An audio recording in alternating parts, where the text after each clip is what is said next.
조갑제 TV 시청자 여러분 안녕하십니까. 2024년 12월 29일 오전 7시입니다. 현직 대통령이 내란죄 혐의로 수사를 받고 있습니다. 내란죄는 쉽게 요약하면 이렇습니다. 국토를 참전하거나 국헌을 문란할 목적으로 폭동을 일으키는 것을 내란죄로 처벌합니다. 국토 참전, 어느 지역을 점거해 가지고 무슨 저항을 하거나 독립을 꾀한다든지 또는 국헌 문란이 요게 해석상 두 가지인데, 하나는 헌법기관을 무력화시키는 겁니다. 또 하나는 대한민국 같으면 자유민주주의 체제를 부정하는 겁니다. 그런 목적으로 폭동을 해야 내란죄가 성립이 됩니다. 그런데 현직 대통령이 어떻게 폭동을 할 수 있느냐? 현직 대통령의 계엄령 선포는 통치권이다. 통치권 행사는 아무 제약이 없다. 대통령의 고유 권한이다. 이렇게 오해하는 사람이 있습니다. 통치권이란 말은 헌법에 없는 이야기입니다. 통치권이 처음 나온 예가 있습니다. 그게 1972년 7.4 공동성명인데, 당시에 적대 관계에 있던 남북한이 대화를 합니다. 박정희 대통령의 지시를 받은 이후락 중앙정보부장이 평양으로 가서 김일성을 만납니다. 이게 7월 4일 날 발표가 됩니다. 그러니까 당시 야당이 국가보안법 위반 아니냐, 왜 평양으로 갔느냐, 왜 적과 접촉을 했느냐, 이렇게 따지니까 당시 정부 쪽에서 이것은 대통령의 통치권 행사다, 이렇게 이야기를 했습니다. 그런 것은 통치권 행사로 해가지고 법과 관계없이 양해를 해야 된다, 이런 이야기인데, 그 경우에는 통치권 행사로 볼 수가 있죠. 고도의, 말하자면 외교 안보 분야에 대한 대통령의 직무라고 보고, 그걸 가지고 누가 무슨 고소를 한다든지 수사를 하고 재판받은 적은 없습니다. 그러나 이번에 윤석열 대통령의 이 비상계엄령은 비상계엄령 조건, 헌법이 정한 조건, 준전시, 경찰로는 감당할 수 없는 소요사태 등이 있었던 것도 아니고, 그 집행 과정에서 국회와 선관위를 무력으로 장악했다든지 하는 이런 게 다 법에 위반되니까 내란죄를 구성한다. 이렇게 해서 검찰이 지금 수사를 하고 있는데, 이 문제에 대해서 지난 금요일 김용현 전 국방장관을 내란 중요 임무 종사 직권남용으로 기소를 하면서 검찰이 보도 참고 자료 9페이지를 내고, 여기서 아주 이례적으로 왜 이 사건이 내란죄에 해당하느냐 하는 것을 기재를 했습니다. 아주 특이한 경우입니다. 그러니까 내란죄에 대한 논란이 있으니까 검찰 입장을 밝힌 겁니다. 다만 이것은 재판에 의해서 확정된 사실이 아니니까 여러 가지 앞으로 재판 과정에서 다툴 여지는 있는데, 검찰이 왜 내란죄로 보느냐, 그래서 윤석열 대통령을 내란 우두머리로 상정하고 수사가 진행되고 있느냐 하는 것을 알게 되는데, 참고가 될 만합니다. 검찰 보도 자료에서 그 부분을 제가 설명을 드리겠습니다. 1. 국헌 문란의 목적이 인정된다. 그러니까 두 가지 요건이 있어야 됩니다. 국헌 문란의 목적이 있었느냐, 그 다음에 국헌 문란을 달성하기 위해서 폭동했느냐, 폭동이 있었느냐 하는 거죠. 첫째, 검찰은 국헌문란의 목적이 인정된다고 했어요. 그 이유를 이렇게 기재를 합니다. 피고인 등의 행위 결과가 국헌문란에 해당하면서 대통령이 바로 나옵니다. 대통령이 위헌 위법한 비상계엄 선포, 위헌 위법한 포고령 발령하고 무장한 군과 경찰을 동원하여 국회를 봉쇄했다. 이게 국헌문란에 해당하는 제1 첫째 이유입니다. 그 다음 두 번째, 국회, 선관위 등을 장악한 다음 위헌 위법한 포고령에 근거하여 국회의원 등 주요 인사와 선관위 직원을 영장 없이 체포 구금 시도했다. 선관위 전산 자료를 영장 없이 압수 시도했다. 근데 계엄령 표면은 당연히 영장 없이 어디든지 뭐든지 장악할 수 있지 않느냐라고 착각하는 사람이 있는데 그렇지 않습니다. 계엄령이 펴지더라도 이 국회라든지 선관위와 같은 헌법기관을 불법적으로 점거하는 것은 금지되어 있습니다. 그러니까 이 포고령 자체가 위법한 것이다. 위법한 포고령에 따라서 선관위와 국회를 장악한 것.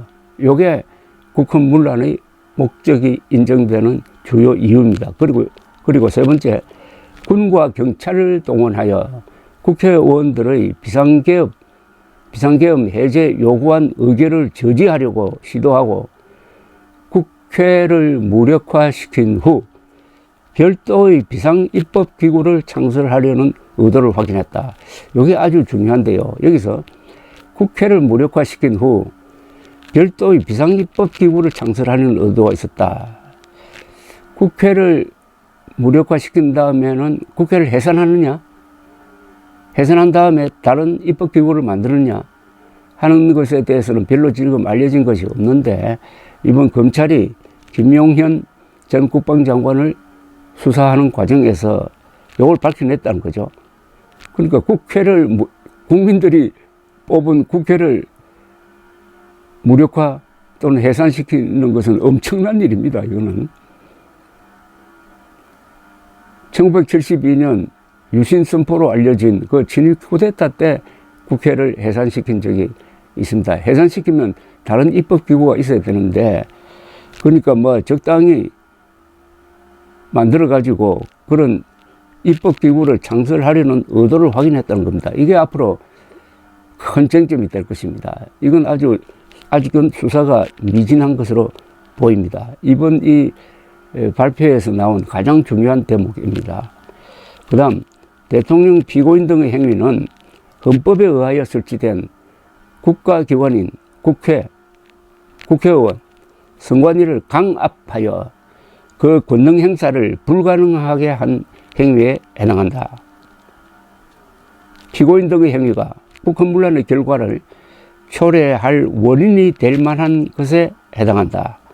피고인 등의 행위는 의회 제도를 부정하고 영장주의에 위반하는 것으로 헌법기관인 국회와 선관위의 권능 행사를 불가능하게 만드는 결과를 초래할 원인이 된다고 보기에 충분하다. 따라서 국헌문란의 목적이 인정된다. 이렇게 했습니다. 그 다음에 국헌문란의 목적이 인정되더라도 과연 폭동을 했느냐 하는 그 폭동 부분에 대해서 이렇게 설명을 합니다.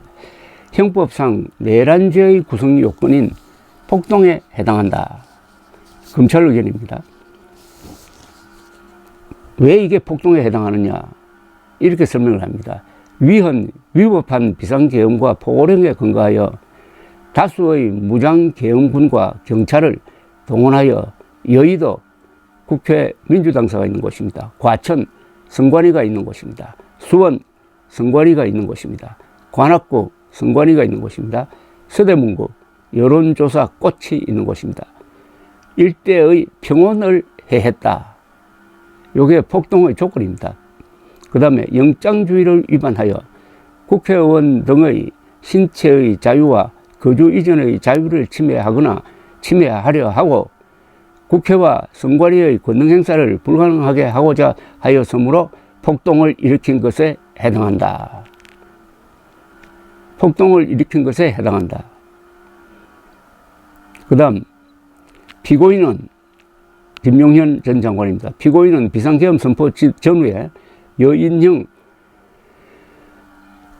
방첩사령관, 곽종건 특전사령관, 이진우 수방사령관, 문상호 정보사령관에게 병력 투입을 지시하고 조지호 경찰청장, 김봉식 서울지방경찰청장에게 경찰 기동대 등을 동원하여 국회 출입을 통제하여 줄 것을 요청하여 폭동을 개시했다. 폭동을 시작을 했다는 겁니다. 그러면 이게 내란 미수가 아니라 내란 기수가 되겠죠. 대통령과 피고인의 지시로, 여기에 대통령이 나옵니다. 아직 조사를 하지 않았는데도 대통령과 피고인의 지시로 조지호, 김봉식이 경찰을 동원하여 국회 통제, 대통령과 피고인은 계엄 해제 요구 의결을 막기 위해 특전사, 수방사를 동원하여 국회 출입 통제하고 국회의원을 끌어내려고 시도, 피고인은 김용현 전 장관입니다. 여인형 방첩사령관에게 주요 인사 14명에 대한 체포 구금을 지시를 했다. 피고인의 지시로 정보사가 중앙선관위를 장악했다. 방첩사와 특전사 병력이 선관위에 출동했다. 정보사 요원 36명으로 선관위 직원 체포를 시도했다. 이런 것을 폭동에 해당한다고 보았습니다. 즉 국헌문란의 목적도 확인이 되고, 그 다음에 그것을 실천하기 위한 병력 동원이 있어가지고 선관위와 국회를 장악했고 요인들을 체포하는 작전에 들어갔다. 폭동이 개시되었다. 따라서 내란죄를 구성한다. 이렇게 된 겁니다. 현직 대통령이 내란죄의 수괴, 요사의 우두머리라고 합니다. 우두머리. 그리고 국방장관이 주요 임무 종사자로 설정이 되어 있습니다. 내란죄는 영어로는 트리전이라고 합니다. 그리고 내란죄 중에서 국가의 근본을 해치는 것을 하이 트리전이라고 합니다. 그걸 대역죄라고 부릅니다. 대역죄. 역적 중에서도 가장 크다는 거죠. 대역죄, 하이 트리전. 영어와 이 한자가 딱 맞는 경우입니다. 대역죄는 중국에서 대명률이라는 그게 적혀 있는 용어입니다. 대통령이 대역죄 혐의로 수사를 받고 있는데 국민의 힘이 아직도 대역죄 혐의자와의 관계를 정리하지 않는다. 현재로는 대역죄 혐의자 윤석열 대통령이 윤석열 대통령을 탄핵하는 것도 반대했다. 그리고 헌법재판소가 빨리 이 탄핵 여부를 심판을 해가지고 빨리 결론을 내야 국정 혼란을 막을 수가 있는데, 그렇게 하려면은 지금 9명 정원에 3명이 모자라가지고 6명으로 심리를 하고는 있지만은 여기에 앞으로 6명으로 탄핵 여부를 결정했을 때 상당한 논란의 소지가 있다. 그러니까 빨리 3명을 충원을 해야 된다. 그래서 국회가 여야가 같이 추천한 3명의 헌법재판관을 선출해가지고 대통령 권한대행에게 임명하라고 보냈더니 한덕수 권한대행은 임명 못하겠다. 국민의힘이 반대한다. 거부를 하니까 또 지난 금요일에 탄핵소추안이 통과되어 가지고 한덕수 권한대행이 직무정지가 되고 최상목 부총리가 권한대행을 하고 있다. 그러면 국민의힘은 내란 혐의자 윤석열 대통령 비호를 하고 있다는 이야기죠. 그럼 이게 앞으로 어떻게 내려되느냐? 앞으로 예상되는 가장 확률이 높은 것은 헌법재판소에서 윤석열 대통령이 파면되는 겁니다. 그리고 이 수사에서 윤석열 대통령이 내란죄의 우두머리 혐의로 구속 기소되는 겁니다. 그리고 그 재판은 뭐 한 대법원까지 가려면 상당히 끌 겁니다만은 유죄로 확정될 가능성이 높습니다. 그러면 이런 사람과 국민의힘이 같이 손잡고 앞으로 있을 가능성이 높은 조기 대선에 임한다는 이 노선이 과연 옳은 것이냐? 국민의힘의 존재에 커다란 의문부호를 남기게 됩니다. 이렇게 가면은 민주당 세력이 언젠가는